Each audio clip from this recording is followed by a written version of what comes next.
Bismillahirrahmanirrahim. Assalamualaikum warahmatullahi wabarakatuh. Alhamdulillahirabbil alamin wassalatu wassalamu ala asrofil anbiya'i wa mursalin wa ala alihi wa sahbihi ajmain. Amma ba'du. Yang terhormat Ibu Risa selaku dosen pengampu dari mata kuliah Kinetika dan Kesetimbangan. Sebelumnya izinkan kami untuk memperkenalkan diri terlebih dahulu. Kami dari kelompok 5 kelas 4A. Di sini kita akan membahas atau akan mempresentasikan mengenai sel konsentrasi yang merupakan salah satu materi dari kinetika dan kesetimbangan. Nah, untuk anggota kelompoknya sendiri, di sini ada Azza Nabila Putri Susanto, kemudian ada Fatma Wahyu Azahra, Firly Syafila, Hasbalah Agil Salmafal, dan yang terakhir saya sendiri Ilma Salma Samia. Nah, pada kesempatan kali ini di sini mengenai sel konsentrasi ada beberapa hal yang akan kita bahas. Yang pertama ialah mengenai pengertian dan ciri dari sel konsentrasi itu sendiri. Kemudian yang kedua, sel konsentrasi, elektroda, gas, dan juga reaksi. Yang ketiga, kita akan membahas mengenai pengertian dan ciri amalgam. Kemudian yang keempat, di sini akan dibahas mengenai reaksi amalgam. Baik, langsung saja untuk pengertian sel konsentrasi, saya serahkan kepada teman-teman semua, kepada teman-teman yang ingin mempresentasikannya.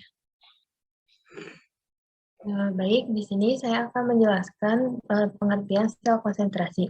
Sel konsentrasi adalah sel elektrolit yang terdiri dari dua sel dengan elektroda yang sama, tetapi berbeda dalam konsentrasi. Sel konsentrasi bertindak untuk mengencerkan larutan yang lebih pekat dan memusatkan larutan yang lebih encer, menciptakan tegangan saat sel mencapai kesetimbangan. Di sini ada rumus dari sel konsentrasi, yaitu E sel sama dengan 0 min 0,0592 per N log QC.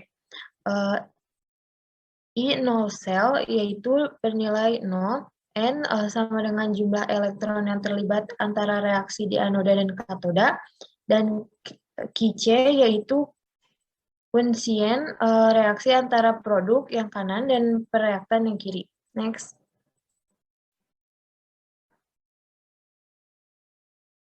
Lalu pada sel konsentrasi, karena jenis elektroda dan elektrolit di kedua bagian anoda dan katoda sama, maka potensial elektroda standarnya juga sama.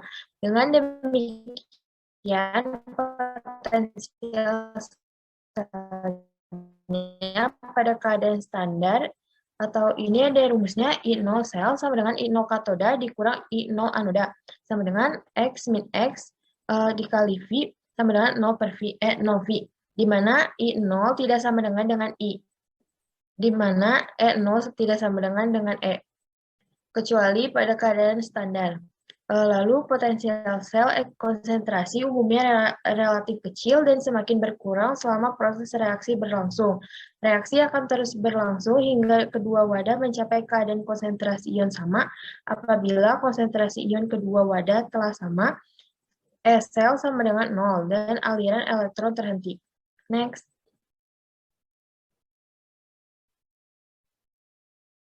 Selanjutnya ada jenis sel konsentrasi. Sel konsentrasi terbagi dua. Yang pertama yaitu sel konsentrasi elektroda, di mana pada sel ini proses pengaliran elektron disebabkan oleh perbedaan konsentrasi elektroda. Reaksi total merupakan perpindahan materi elektroda yang satu ke elektroda yang lain.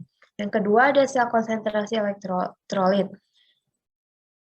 Pada sel ini tidak terdapat pertemuan atau perbatasan cairan karena dengan adanya perbatasan atau pertemuan dua cairan atau larutan elektrolit akan menimbulkan perpindahan. Sedangkan sel ini adalah sel konsentrasi elektrolit tanpa perpindahan.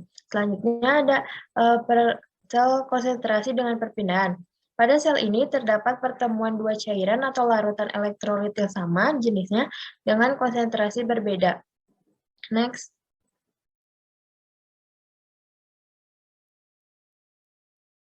Selanjutnya, saya serahkan ke rekan saya.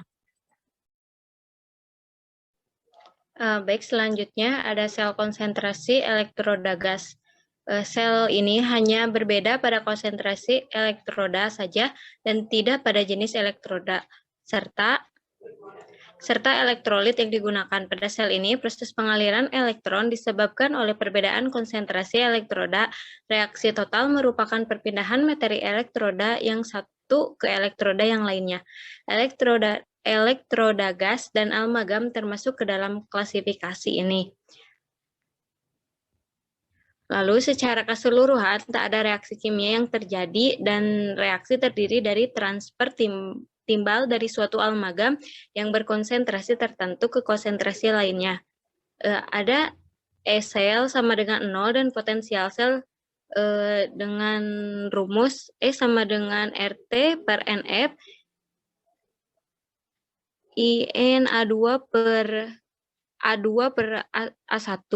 Adapun E sama dengan 0,0257 per 2 IN A2 per A1. Selanjutnya, timbal akan cenderung berpindah melalui proses elektrokimia secara spontan dari amalgam dengan aktivitas tinggi ke aktivitas rendah, yang artinya jika A1 lebih besar daripada A2, maka E berharga positif dan reaksi berlangsung seperti arah yang ditunjukkan dan jika A1 kurang dari A2, maka E berharga negatif dan proses berlangsung sebaliknya. Boleh di next.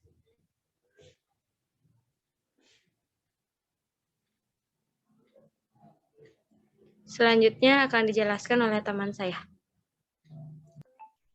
Baik, di sini akan dijelaskan mengenai perhitungan sel konsentrasi. Nah, di sini sebelumnya ada persamaan Nernst ya.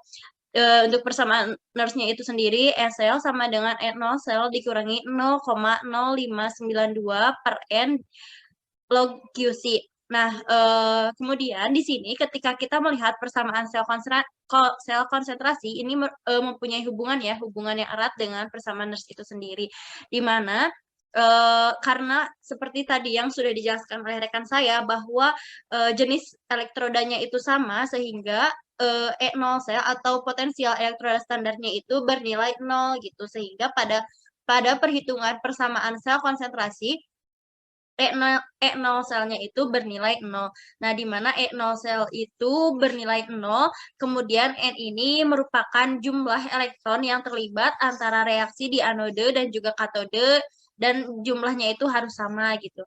Kemudian untuk Q-nya sendiri atau QC-nya ini merupakan kuosien reaksi antara produk yang ada di kanan dan juga pereaktan gitu atau yang ada di kiri. Nah, untuk lebih memahaminya, di sini ada contoh soalnya mengenai sel konsentrasi. Nah, di mana diketahui pada kedua elektrode sel volta terdapat larutan asam yang menghasilkan gas hidrogen pada anode dan katode.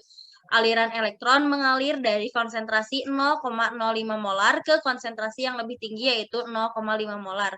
Jika batang pada anode dan katode yang digunakan adalah platina, maka potensial sel volta yang terukur pada voltmeter adalah, nah di sini di soal itu diketahui ya bahwa ada larutan asam itu H+ gitu.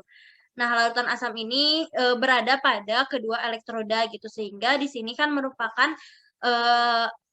sel konsentrasi ya gitu. Nanti kita akan menghitungnya dengan menggunakan persamaan sel konsentrasi gitu. Nah, sehingga maka reaksi larutan asam tersebut pasti akan ada yang mengalami reaksi katode atau reduksi dan anode adalah yang mengalami oksidasi. Nah, di sini pada katodenya akan mengalami reaksi 2H+ ditambah 2E- menjadi H2, kemudian anode akan mengalami H2 menjadi 2H+ ditambah 2E-. Nah, ketika kita setarakan ya, karena ini sudah setara, jadi dikali 1, sehingga menghasilkan reaksi redoksnya ini sendiri, atau hasilnya itu menjadi 2H+ berada di katode dan juga 2H+ berada di anode. Nah, selanjutnya, di sini karena elektron, tadi sudah dijelaskan bahwa elektron itu mengalir dari konsentrasi 0,05 molar ke 0,5 molar, di mana 0,05 molar konsentrasi ini adalah konsentrasi anode dan konsentrasi 0,5 adalah konsentrasi dari katode. Nah, hal ini terjadi karena pada sel volta aliran elektron berasal dari anode ke katode. Jadi reaksi redoksnya menjadi satu langkah gitu ya. seperti yang sudah dijelaskan bahwa tadi reaksi redoksnya adalah 2H+, di mana katodenya itu 0,5 menjadi 2H+, di anodenya itu menjadi 0,05.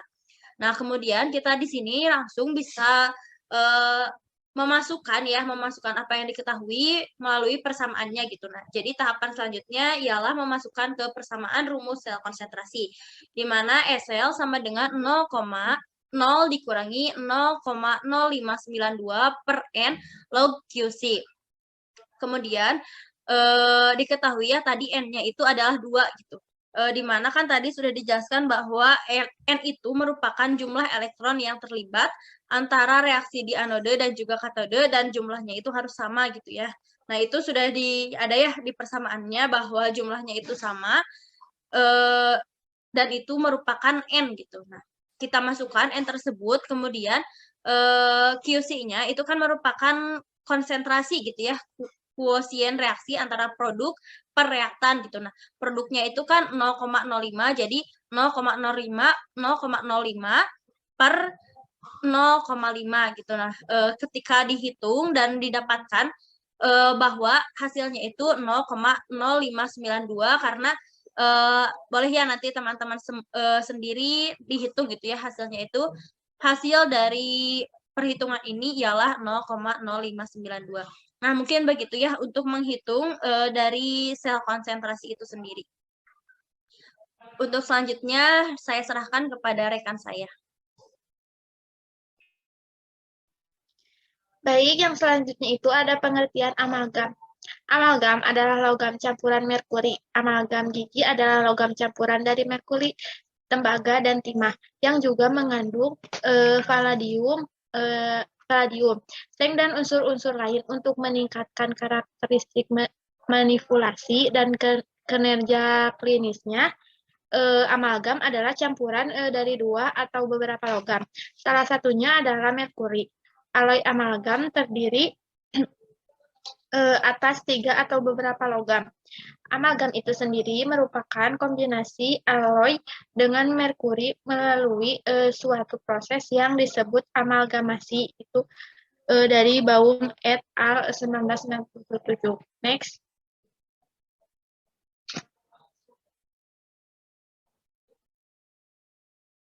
Yang selanjutnya ada ciri-ciri amalgam.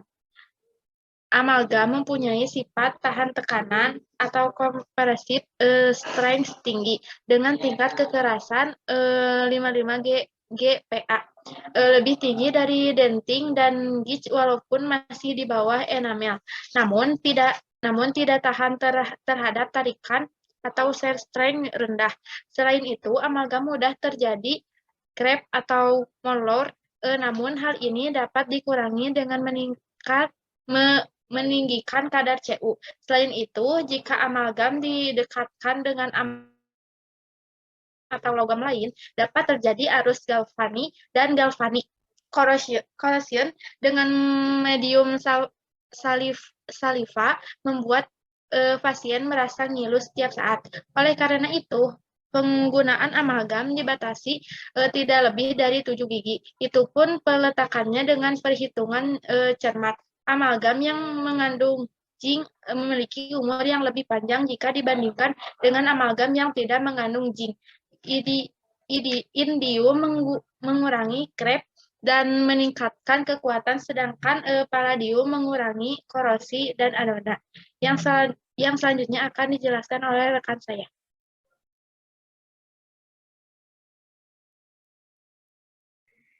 Baik, selanjutnya yaitu reaksi-reaksi yang terdapat dalam amalgam, yaitu yang pertama ada sel elektrokimia, di mana pada gambar di samping logam Zn akan mengalami oksidasi, sedangkan logam Cu akan mengalami reduksi. Reaksinya yaitu Zn menjadi Zn2+ ditambah 2E, E0-nya sama dengan 0,76 volt. Lalu Cu2+ ditambah 2E menjadi C, E0-nya sama dengan 0,34 volt. Zn ditambah Cu2+ menjadi Zn2+ ditambah Cu, SL-nya sama dengan 1,1 volt. Lalu yang kedua ada korosi, di mana pada peristiwa korosi logam mengalami oksidasi, sedangkan oksigen atau udara mengalami reduksi. Karat logam umumnya berupa oksidasi atau karbonat. Rumus kimia karat besi ialah Fe2O3 NH2O, di mana suatu zat padat yang berwarna coklat kemerahan. Lalu korosi merupakan proses elektrokimia. Pada korosi besi, bagian tertentu dari besi itu berlaku sebagai anode, di mana besi mendalami atau mengalami oksidasi. Seperti persamaan berikut, yaitu Fe menjadi Fe2 dengan fasa aquos ditambah 2 elektron. Elektron yang dibebaskan di anode mengalir ke bagian lain dari besi itu yang bertindak sebagai katode, di mana oksigen tereduksi. Persamaan reaksinya yaitu O2 dengan fasa gas ditambah 4H ditambah 4H+ dengan fasa aquos menjadi 2H2O dengan fasa liquid, atau O2 dengan fasa gas ditambah 2H2O dengan fasa liquid ditambah 4 elektron menjadi 4OH min aquos. Ion besi ini terbentuk pada anode. Selanjutnya teroksidasi membentuk ion reduksi yang kemudian membentuk senyawa oksidasi terhidrasi, yaitu karat besi mengalami bagian mana dari besi itu yang bertindak sebagai anode dan bagian mana yang bertindak sebagai katode, bergantung pada sebagai faktor, misalnya zat pengotor atau perbedaan rapatan logam itu. Baik, terima kasih kepada teman-teman semua yang telah memberikan materinya atau telah mempresentasikan materi pada kesempatan kali ini. Dan saya ucapkan juga terima kasih kepada teman-teman yang telah menonton materi ini. Semoga apa yang kita sampaikan bisa bermanfaat bagi kita semua. Akhirul kalam, billahi taufiq wal hidayah. Wassalamualaikum warahmatullahi wabarakatuh.